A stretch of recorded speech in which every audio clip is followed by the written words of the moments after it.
Alexis Chance. Tu connais sûrement ce personnage controversé qui dit des dingueries. Oui, c'est la grosse de tout à l'heure. Tu parles de qui là? La grosse de tout à l'heure? Eh bien, dans cette vidéo, je vais réagir à ces pires TikTok en live. Évidemment, je les ai pas regardés avant, c'est mon assistant qui me les a envoyés, comme ça je vais les voir en même temps que toi. Je vais essayer de pas juger Alex en tant que personne, mais juste voir son contenu. Mais à la fin de cette vidéo, je vais te donner mon avis honnête sur ce personnage d'Alexis Chen. Comme je suis entrepreneur depuis plusieurs années et sur cette chaîne on parle de business, d'entrepreneuriat, d'argent, eh bien il n'y aura pas que des clips à propos des femmes, mais aussi tout ce qui touche au business en général. Allez, sans attendre, commençons avec le premier. Peut-être que tu vois, au lieu de faire Netflix, est-ce que tu pourrais pas plus bosser? Mais non, mais j'ai besoin de me détendre, mon cerveau il a besoin, c'est indispensable. Ok, pardon, excuse-moi. Essaye d'aller voir un pauvre dans la rue et dis-lui, tu veux pas réussir, et regarde sa réaction. Vous allez regarder la nouvelle saison de je ne sais quoi, vous allez regarder la nouvelle saison de je ne sais quoi, et vous allez vous branler. Alors certains vont fermer la porte à clé de leur appartement, et ils vont se branler. Parce que c'est toujours mieux, on va se taper une petite branlette, et ensuite après on va regarder Netflix, et ensuite après on va venir dans mon live et on va dire, j'ai envie de réussir. Vous savez pas c'est quoi l'exigence qu'il faut pour réussir, vous êtes des menteurs, vous êtes des branleurs. 99% des gens qui sont dans ce live, vous êtes des branleurs, vous voulez pas réussir, vous êtes des menteurs, restez pauvres. Vous pensez que vous allez avoir ça un jour? C'est faux, vous allez rester pauvre. Alors là, on plonge direct dans le bain. Alex, c'est quelqu'un de très cash, il va pas y aller par quatre chemins. Tu mets combien sur 10?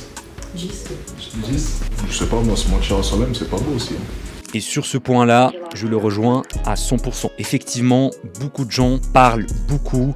Ils vont se dire « Ouais, 2024, ça sera la meilleure année de ma vie. Je vais monter tel business, je vais changer mon corps. » Mais derrière, quand tu vas comparer ces actions quotidiennes, eh ben, tu te rends compte qu'il y a un gros décalage entre ce que les gens disent et ce que les gens font réellement, concrètement dans leur journée. Et c'est ça vraiment la mentalité des gens pauvres, entre guillemets. Ils sont incapables de faire des sacrifices. Ils veulent juste avoir le résultat. Mais la nuit, quand ils rentrent chez eux, au lieu de bosser sur leur business, au lieu de faire du sport, au lieu de se former, au lieu de lire des livres, eh ben, ils regardent une petite série Netflix, ils se branlent devant un porno.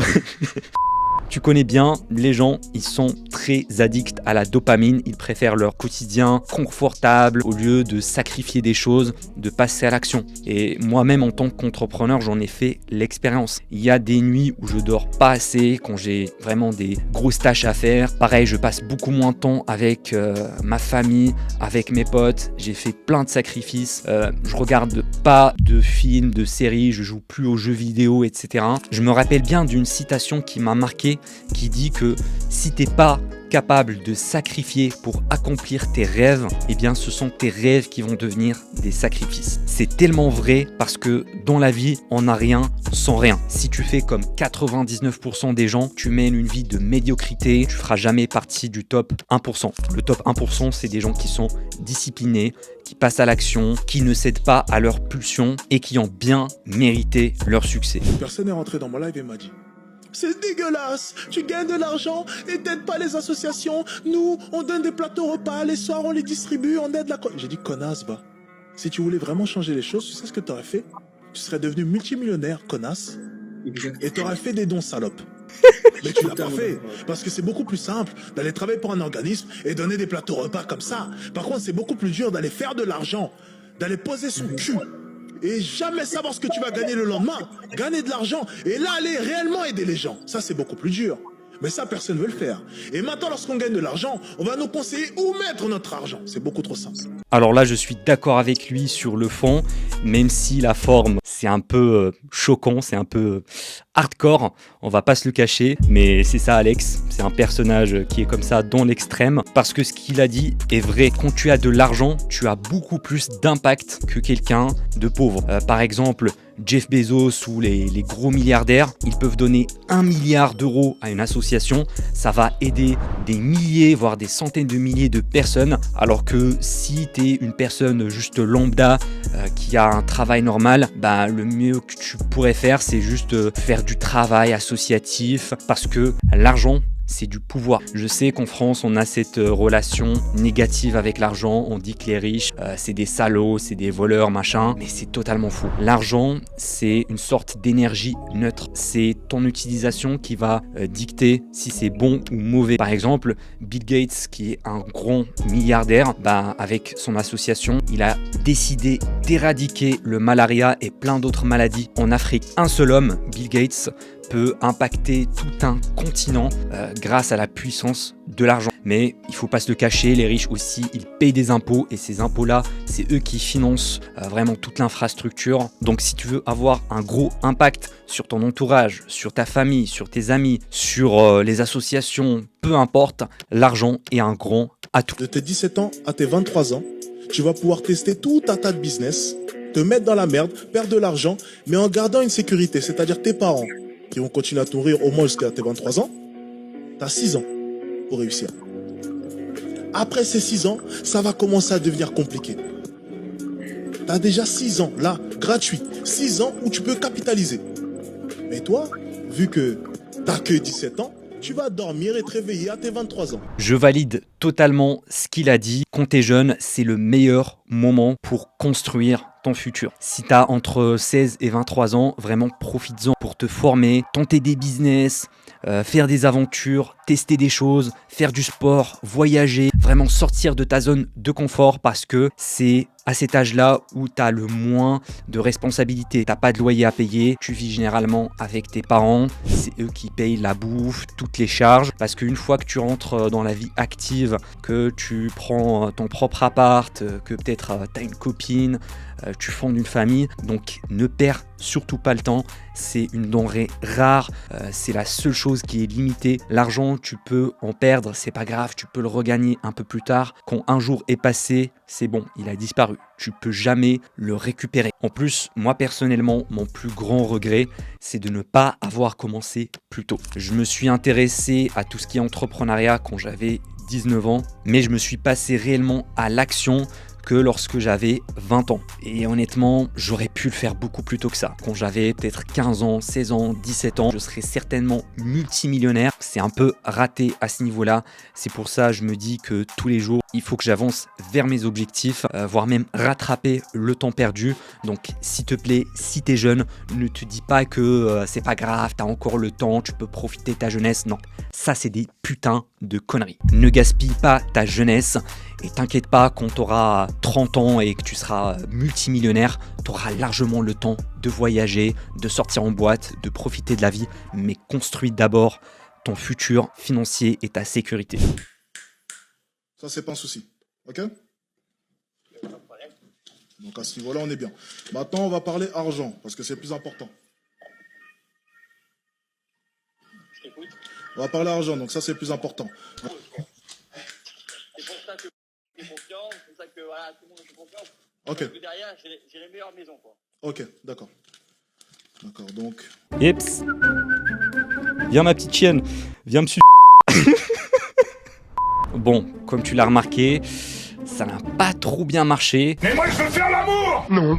Mais plus sérieusement, je suis pas du tout d'accord avec ce comportement-là quand tu es en couple. Est-ce que j'ai vraiment besoin d'expliquer pourquoi il faut être un minimum respectueux avec sa partenaire? Non, je pense que tu l'as bien compris. Tu ne peux pas être un homme et prétendre qu'il est tout à fait normal que ta copine puisse participer au loyer ou même au niveau du restaurant, peu importe ta dépense. Ce serait la honte pour moi, une profonde honte en tant qu'homme, que ma femme, que ma copine, peu importe, qu'une de mes amies, ça va même jusqu'à mes amis, en tant qu'homme, un homme devrait penser comme cela. Et forcément, toutes ces femmes, tu ne peux pas leur en vouloir. Le problème, ce n'est pas les femmes, comme j'ai pu le dire, c'est nous. Nous devons régler nos problèmes et par extension, ça réglera forcément le problème des femmes. Là, je le rejoins à 100% parce que j'ai une vision assez traditionnelle du couple. Il faut que c'est l'homme qui assume les responsabilités du foyer, qui va apporter de l'argent. Je sais que c'est pas un point de vue partagé par la majorité des gens, mais franchement, je trouve ça dommage parce que depuis les années 50, 80, il y a toute une narrative là avec tout ce qui se passe, le wokisme, machin, toutes les séries d'Hollywood qui essayent de lisser les gens, c'est-à-dire rendre les hommes de plus en plus féminisés. Pour eux, les hommes et la femme, c'est la même chose. Or, c'est totalement faux. Tu peux pas aller contre la biologie. Les hommes ont leur place dans la société et les femmes, pareil, elles ont leur place. La place de la femme, c'est la cuisine. Mais sérieusement, là je suis pas en train de rabaisser le rôle des femmes, mais je dis que chacun doit jouer son rôle et doit l'assumer à 100%. On est biologiquement différents, les hommes ont de la testostérone, ils sont là pour construire, ils ont envie d'accomplir des choses, ils ont cet esprit de compétition. Les femmes, elles sont donc plus dans le relationnel, pour s'occuper des enfants, pour gérer les émotions, etc. C'est vraiment bizarre l'époque où on vit. On dit aux hommes « Oh t'inquiète, c'est bizarre, tu peux te transformer en femme, tu peux t'identifier en tant que table, en tant qu'hélicoptère, c'est pas grave. » Bref, j'espère que je vais pas me faire striker cette chaîne YouTube. Tu ne peux pas mettre ta copine en priorité, c'est impossible. Tu ne peux pas. La personne que tu dois mettre en avant, c'est toi. Avant tout, toi. Toi. Et ensuite, une femme. Jamais l'inverse. N'oublie pas. Ton côté rationnel doit prendre le dessus. Je valide à 100% ce TikTok. En tant que jeune homme, ta priorité, ça doit pas être les femmes. Ça doit être toi-même. Tu dois te construire entre tes 18 et tes 30 ans. Ton objectif, ça doit être de devenir le meilleur homme possible, t'améliorer au niveau physique, santé, mais surtout au niveau argent. Vraiment devenir riche, augmenter tes revenus, construire un business, avoir une belle carrière. Pourquoi ? Parce que tu vas augmenter ta valeur en tant qu'homme et quand tu auras tes 30 ans, 35 ans, tu vas attirer un bien meilleur panel de femmes, voilà, des femmes de meilleure qualité. Alors que le mec qui essaie de choper des meufs, qui essaie de draguer pendant sa jeunesse, eh bien, il va pas se consacrer à fond sur sa carrière, sur son business. Il va avoir ni femme, ni argent. J'aime bien la citation qui dit « Tu vas toujours perdre de l'argent en courant derrière les femmes, mais tu vas jamais perdre des femmes en courant derrière l'argent. » Parce que ton cerveau met les choses sous forme de priorité. Tu peux pas être en meilleure santé physique, être l'homme le plus musclé, le plus riche, en même temps avoir un cercle social de dingue, sortir en boîte tous les soirs et trouver ta partenaire de rêve. Moi, par exemple, je suis encore jeune et ma priorité, c'est le business. Donc, je me focus sur une seule chose à la fois. C'est un principe que j'ai lu d'ailleurs dans ce livre-là, The One Thing. Il faut se focaliser sur une seule chose jusqu'à la réussir avant de passer à d'autres domaines dans ta vie. Comme ça, tu vas vraiment exploser la masse. Souvent, tu parles de ta richesse. Donc, je voulais savoir, selon toi, à partir de quelle somme on peut dire qu'on est riche? Ah, c'est une bonne question. On m'a posé la question aujourd'hui d'ailleurs. Tu sais, il y a eu un sondage qui est sorti. Ils ont interrogé les Français. C'était 4 000, 5 000, je sais plus. Enfin, je crois que c'était ça, 4 000, 5 000 euros. Moi, j'ai trouvé ça ridicule, personnellement. 4 000 euros par mois, ça n'a aucun sens. Je vois pas comment est-ce qu'on peut être riche avec 4 000 euros par mois. C'est vraiment... Selon moi, je pense... Alors, riche selon moi, bon je vais te dire un chiffre un peu plus élevé, mais selon moi, au-dessus de 100 000 euros par mois, ouais, là ça commence à être bien. Les 100, c'est vraiment la barre, et je parle de... Attention, on parle de net, c'est pas du chiffre d'affaires. Là, je suis d'accord à moitié parce que être riche, c'est quand même assez subjectif. Ça dépend d'une personne à l'autre. Mais effectivement, si on prend le sondage moyen sur la population française, les gens se considèrent riches à partir de 5 000 euros net par mois. Mais honnêtement, je pense que c'est des conneries parce que avec l'inflation qui monte là en flèche, 5 000 euros par mois, franchement, c'est pas grand chose. Tu peux pas te payer un lifestyle de ouf. Donc, comme disait Alex, 100 000 euros par mois de bénéfices, oui, ça c'est assez élevé, tu peux faire pas mal de choses avec, mais encore une fois, il faut pas se comparer à la moyenne des gens. Un Français moyen, pour lui 5 000 euros par mois, c'est énorme, mais ne sois pas dans cette mentalité-là de te comparer aux gens médiocres. Non, compare-toi aux gens qui sont beaucoup plus riches que toi, sois quelqu'un de plus ambitieux. L'argent, je le vois vraiment comme un jeu vidéo. Il n'y a pas une fin en soi, même si je gagnais 1 million, 10 millions par mois, je pense que je vais continuer de travailler quand même. Pour te faire une confidence, quand j'ai démarré mon premier business en ligne, je me suis fixé un objectif de 2000 € par mois. Si je gagnais cette somme, je serais l'homme le plus heureux du monde parce que j'ai la liberté géographique, je peux partir où je veux, la liberté temporelle, je peux m'organiser comme je veux. Et puis avec 2000 balles par mois, je peux me payer les charges de base. J'ai dépassé ce seuil, 5000, puis 10 000 € par mois. Puis là maintenant plus de 30 000 € par mois. Donc à chaque fois que tu dépasses un stade, ton cerveau il s'habitue, ça devient une norme. C'est ce qu'on appelle l'adaptation hédonique.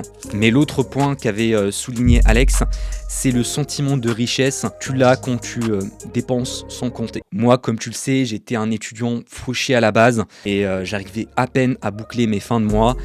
Quand je faisais mes courses, je ramenais ma calculette, je regardais toujours les prix des articles, je prenais les moins chers possibles, les Ecoplus au Carrefour, mais là depuis que je gagne pas mal d'argent, j'ai plus ce problème là. Et puis je paye directement avec ma carte bleue. C'est ça la puissance de l'argent, ça te donne vraiment cette liberté, ça t'enlève le stress, l'anxiété des problèmes d'argent. Si tu veux savoir si un homme a de l'argent, regarde sa femme. C'est le meilleur indice que tu puisses avoir. Regarde sa femme, regarde son sac, regarde sa montre, regarde ses bijoux, regarde son maquillage, regarde ses ongles. C'est le meilleur indice que tu puisses avoir. Tu vois des hommes sans aucune marque apparente sur eux. À la limite, une belle montre, un petit bracelet, discret, à la limite. Mais lorsque tu regardes leur femme, c'est dernier sac de luxe, dernier bijou, dernière veste, dernière robe, dernier talon, le boutin et j'en passe. Tu regardes sa femme, tu sais le compte en banque de son mari. Et ça, tu vas dans n'importe quel palace de Paris, tu le vois tout de suite. C'est une logique implacable. Tu sors dans un palace, dans un bel endroit, c'est tout de suite visible. Tu as raison, je suis d'accord avec toi. Donc à partir de là, j'en reviens à ce que je disais. Une femme, lorsqu'elle tombe sur un homme qui lui donne le choix, elle va être coquette, elle va prendre soin d'elle automatiquement. Il n'y a aucune femme qui dirait « Oh, je m'en fous ». Là encore, je valide, ça rejoint un petit peu le point précédent que l'homme c'est le provider. Quand tu es un homme de haute valeur qui a beaucoup d'argent, tu es obligé de prendre soin de ta femme, même si honnêtement, je suis pas d'accord à 100% parce que j'aime pas trop juger les gens sur le superficiel non plus. Là, il parle des bijoux, des sacs Louis Vuitton, Gucci, Chanel, machin, mais en vrai, tu peux pas juger la richesse des gens juste en regardant leur sape. Il y a des personnes qui sont riches mais qui n'aiment pas dépenser l'argent, qui n'aiment pas flamber, donc tu peux pas savoir vraiment la fortune d'une personne. Par exemple, Warren Buffett, un des hommes les plus riches sur cette planète, il mène un train de vie qui est plutôt minimaliste, alors que de l'autre côté, tu as des gens qui sont riches et qui aiment bien le montrer en allant dans des hôtels 5 étoiles, en achetant des belles voitures, des belles maisons de luxe, etc. J'aime pas trop flamber, me compliquer la vie. D'ailleurs, ça se voit, je suis habillé en t-shirt Adidas, logique. Le plus grand mensonge en business, ce serait de penser qu'on peut faire des millions avec une stratégie de gagnant-gagnant. Où il y a un gagnant, il y a forcément un perdant. À partir du moment où tu fais un grand enrichissement, où tu génères plusieurs millions, il y a forcément de grandes pertes chez quelqu'un. Que ce soit une entité ou une personne. On gagne de l'argent en appauvrissant quelqu'un. Ça, on le sait, c'est la vérité du business. Elle est dure à entendre, mais elle est vraie. Quand j'entends gagnant-gagnant, je sais que je vais me Ça n'existe pas. Il y a forcément une pilule quelque part. Là par contre, je suis pas du tout d'accord. Il raconte des conneries. C'est pas parce que tu es riche que t'as appauvri quelqu'un, que tu lui as pris son argent, que t'es un voleur. Non. Le business, ça marche pas comme ça. Vraiment, j'aime pas cette mentalité de racaille, de voleur chez Alexis Chen, parce que pour lui, si tu veux devenir riche, il faut forcément que tu encules quelqu'un. C'est totalement faux en vrai, parce que le business, c'est surtout apporter de la valeur à quelqu'un. Donc, si une personne achète ton produit ou ton service à un prix X, ça veut dire qu'elle va en retirer une valeur X égale, voire même supérieur. Ça doit être toujours gagnant-gagnant pour toi et pour ton client. Sinon, l'échange n'aura pas lieu. J'ai l'impression qu'il se trompe au niveau de la notion du marché parce que là, ce qu'il dit Alex, c'est que le marché est limité. Donc, si tu prends une part du gâteau, tu vas priver quelqu'un d'autre. Si tu es riche, ça veut dire que tu as impacté énormément de personnes, tu as apporté énormément de valeur, tu as réglé énormément de problèmes. Évidemment, il y a quelques exceptions, par exemple les entreprises qui vendent des cigarettes, du porno, tout ce qui est jeux vidéo, malbouffe. Oui, ils vont faire perdre le temps, ils vont niquer la santé des gens, mais ça reste quand même une minorité. La plupart des entreprises se sont développées parce qu'ils apportent énormément de valeur. Pour te donner un exemple concret, moi personnellement j'ai une agence marketing, donc je fais des publicités à des entreprises pour leur ramener plus de trafic, et avec la plupart de mes clients j'ai un deal à la commission. C'est-à-dire que je suis payé un pourcentage des ventes générées. Plus je lui apporte des ventes, plus moi je serai rémunéré derrière. Donc oui, on peut tout à fait être gagnant-gagnant. C'est même l'objectif dans 99% des cas. Et t'es pas obligé d'arnaquer les gens, de prendre l'argent à quelqu'un, d'appauvrir les gens pour que toi tu t'enrichisses. Il faut enlever cette mentalité de débile, de racaille, de Le problème avec le trading, c'est que vous voulez de l'argent facile parce que vous êtes nul en business. Donc, vu que vous êtes des merdes, vous voulez vous lancer dans le trading parce que vous n'avez pas d'idée, vous n'avez pas de compétences, vous n'avez rien. Vous voulez pas développer vos compétences, donc vous voulez vous lancer dans le trading parce que c'est un peu comme le loto pour vous. Mais le loto un peu plus sûr. C'est de la merde. Si vous avez 200 € en banque, n'allez pas dans le trading, ça ne sert à rien. Voilà. Si vous voulez rejoindre des canals trading bidons avec des robots trading bidons, allez-y. C'est possible que vous gagniez un peu d'argent, mais vous ne deviendrez jamais multimillionnaire en partant avec 200 € de mise en trading. Voilà. Vous ne serez jamais riche. Vous arriverez peut-être à faire un coup avec de la chance, gagner quelques centaines, même quelques milliers d'euros avec un peu de chance. C'est pas, tu sais comme quoi des fois les planètes s'alignent. Hein. Très sincèrement, vous ne deviendrez jamais multimillionnaire avec si peu d'argent à miser au début. Voilà. C'est mon avis. Après, vous faites comme vous voulez. Si vous aimez la chance, si vous aimez le loto, faites comme vous voulez. En tout cas, moi je vous laisse et puis bonne chance. Ok, là je le rejoins à 100%. Le trading, c'est une grosse connerie. Tu vas pas devenir riche en tradant 5 000 ou même 10 000 euros dans le forex, et tous ces vendeurs de rêves que tu vois sur YouTube, sur les réseaux sociaux, qui essaient de te vendre des canaux, des signaux de trading, des robots de trading, c'est des putains d'arnaqueurs. Et moi-même j'en étais victime quand j'essayais de gagner de l'argent il y a quelques années de ça. J'étais un peu trop naïf de croire leurs belles paroles, mais c'est logique en vrai. Le trading, c'est un vrai métier. Il faut avoir 10 ans d'études ou même plus. C'est des gens qui travaillent dans des grosses banques, qui vont manipuler des capitaux à plusieurs dizaines, voire milliards d'euros. C'est pas un petit particulier qui va trader sur son téléphone comme ça. Non, ça marche pas comme ça.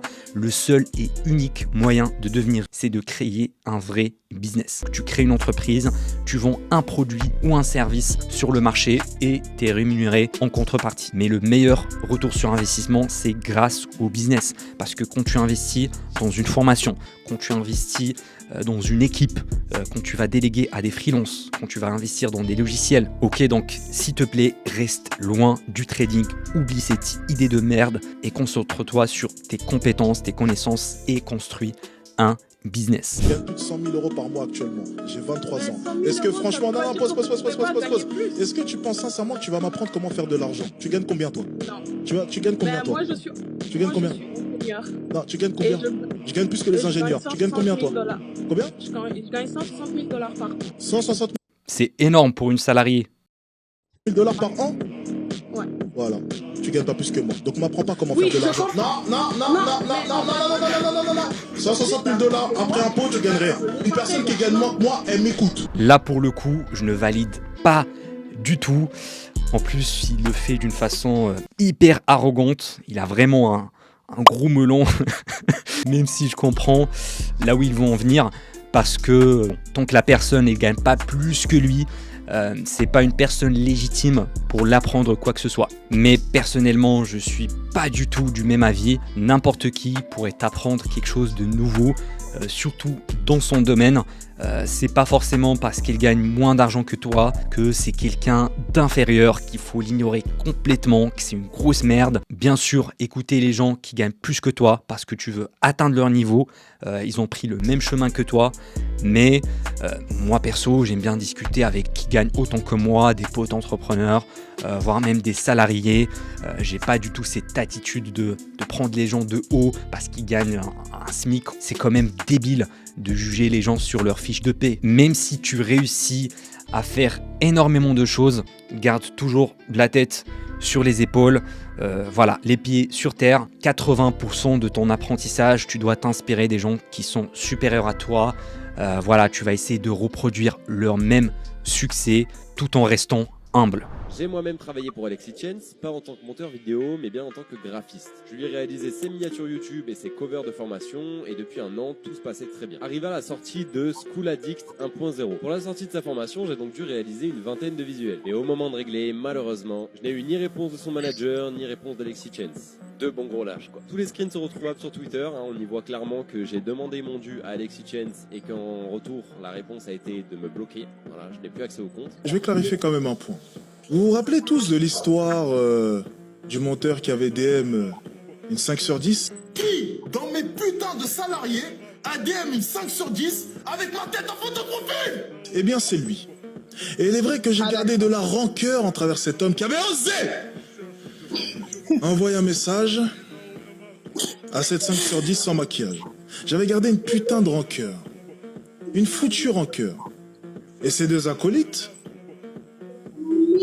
de leur côté, ne s'étaient pas gênés aussi pour envoyer des messages à des gonzesses avec mes comptes. Donc effectivement, j'ai estimé, en voyant tout cela,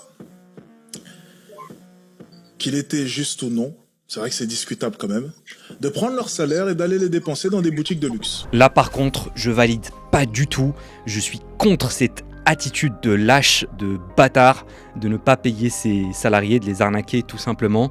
Donc si t'es pas au courant de cette histoire, Alexis Chen avait engagé des monteurs vidéo, de mémoire c'était 3 ou 4 monteurs, plus ce graphiste là pour qu'il fasse sa formation, mais au final il les a pas payés, il les a bloqués sur les réseaux sociaux, il a pas payé leur salaire dû, ça a fait un gros buzz sur Twitter, et le pire dans tout ça, c'est qu'Alex a filmé une vidéo à Dubaï dans laquelle il a retiré tout l'argent des salaires des monteurs et il a dépensé dans des sacs Gucci, Chanel, dans un mall à Dubaï. Vraiment l'attitude du gros bâtard qui les a enculés. Parce que j'en ai tellement rien à foutre. On va aller prendre votre salaire, on va aller le dépenser au mall et on va offrir les lots aux abonnés. Et c'est vrai qu'on peut être que révolté par ce comportement parce que non, mec, si t'as engagé des salariés, des freelances, il faut les payer. Moi j'ai une équipe et pour mes freelances, je les ai tous payés en temps et en heure. Des fois c'est vrai, on a des problèmes, on a des malentendus, mais on règle ce problème-là comme des adultes. C'est pas non je t'encule, je t'arnaque, je te paye pas et puis je te laisse tomber. Non, ça marche pas comme ça. En plus c'est illégal, donc je suis pas sûr s'ils vont le poursuivre en justice, mais dans tous les cas c'est néfaste pour son personal branding, c'est néfaste pour les gens qui l'entourent.